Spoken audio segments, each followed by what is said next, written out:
Arise, my harbinger.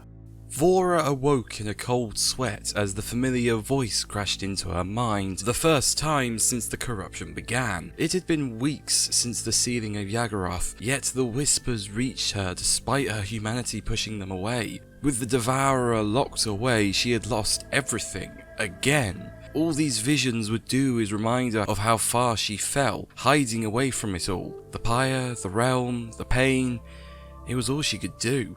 Patience, young one.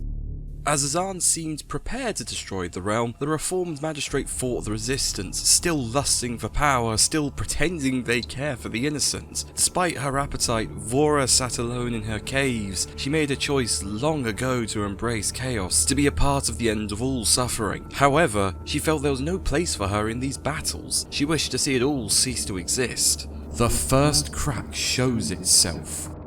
She had watched in horror as the seals she lost her loved one to protect, gave up everything to break, were rebuilt by Azan in mere moments. These new seals, created within the flames of the Dawnforge, left no hope of breaking them any sooner than those Io had set prior. Her fellow guardians had sacrificed themselves for nothing, as they looked to the moon for nothing. A broken goddess was no match for Yaggorath, as was Yaggorath no match for the pyre. She had sacrificed herself for nothing.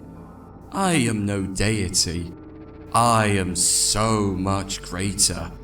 She rarely travelled outside, for the darkness consuming her was difficult to conceal. However, she hungered, so at night as villagers slept, she took what she needed to survive from those who had more than they needed. Their lives would be lost soon enough. She felt pity and didn't wish to expedite that. However, on these evenings, she found herself looking back up into the sky, at the moon she had once pledged herself to. Its glow, dimmed by the shattered pieces it had lost, had always filled her with purpose, hope, dread, now fear. A piece of her always feared that she had always been wrong, that she should have never strayed from her path. That piece grows louder, but it's too late now, redemption too far gone.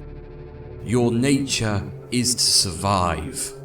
As with all conflicts, the pyre's return incites the abyss back into the realm. Rumours of Nyx make their way to the village Vora haunts. Another who had fallen from the heights of faith embraced a power to save them. The wars never ending, the realm always on the brink of chaos. She feels the pull to be the one to push it over into destruction, but deep within her, concern over the village rose above, and she stayed.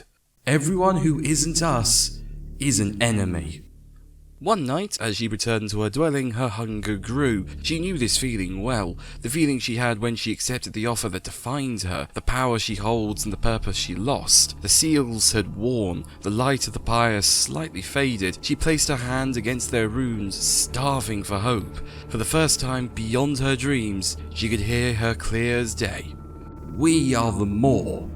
We shall feast. She stood still, frozen by fright and conflict. For the first time since the day she lost her home, she had resigned herself to watch the realm slip out of her grasp, to watch her dreams take her, to accept that the only fate for her is one chosen by others. If there was still a chance at vengeance, this time she would be more than a harbinger. She would be a part of the destruction itself, immune to the failure she suffered prior. She left her cave one final time, knowing if she returns, it would be victorious. She is the more, she hungers, and she will feast.